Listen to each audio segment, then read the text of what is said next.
While its console brethren may be getting the bulk of attention, for my money, the real Disney magic can actually be found in Disney Epic Mickey Power of Illusion for Nintendo 3DS. While many people may mistakenly believe this to be a portable port of Epic Mickey 2, in truth it's something else entirely. Power of Illusion is actually a throwback to the classic Disney platformers of old. The game succeeds in many ways in capturing that retro gaming magic. It's just too bad there's so little of it to go around.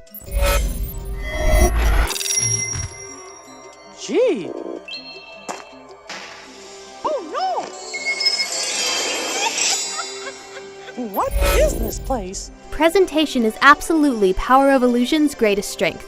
This game looks eye-meltingly gorgeous, with beautiful painted backgrounds and hand-drawn sprite work bringing the Disney experience to life in the palm of your hand. The lavish art design draws inspiration from the animated film each world is based on, and is a total visual treat, especially for dedicated mouse fans. The story is a follow-up to the long-lost Sega Genesis classic Castle of Illusion, and follows an evil witch named Mizrabel who's out to cause more mischief by kidnapping Disney characters and trapping them in her castle of, well, illusion.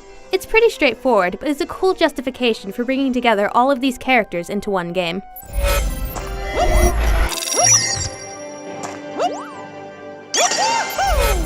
Power of Illusion has you platforming as the world's most famous mouse, jumping on enemies and using your paintbrush to either draw or erase things from the world around you. The game is rather slow for a platformer, but once you get used to its rhythm, you'll find it to be a satisfying pace that allows you to really drink in your surroundings and explore. The level design can be really creative at times, and quite challenging if you're not paying attention, though sometimes the experience can be repetitive when you find yourself erasing and redrawing the same object over and over again ad infinitum. While seeing the things you draw on the bottom screen materialize on the top screen is cool, I couldn't help but feel like there were a lot of missed opportunities. Luckily, the platforming is enjoyable enough to compensate for the so-so painting. Now for the biggest downside of the experience, how little of it there actually is. The entire game only has 3 worlds, each comprised of 3 or 4 rather short levels, with only 3 boss fights in the whole thing. A skilled gamer can easily beat the entire game in one sitting if they really want to. What's more, the game suffers from a rather slow start. This would be fine if the game were 5 times longer, but given how very short it is, there was really no reason to slowly ease players into the experience. The inclusion of extra missions you can accept from the characters you rescue do extend the adventure a bit, but not by much, especially since most are painfully easy to complete and end up coming off more like busy work.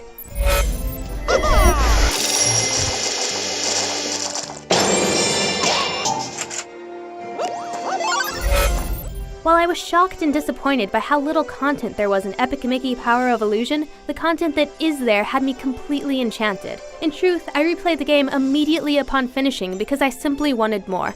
All in all, Power of Illusion is a fun and gorgeous platformer, albeit one that is far too short and can sometimes feel a tad repetitive.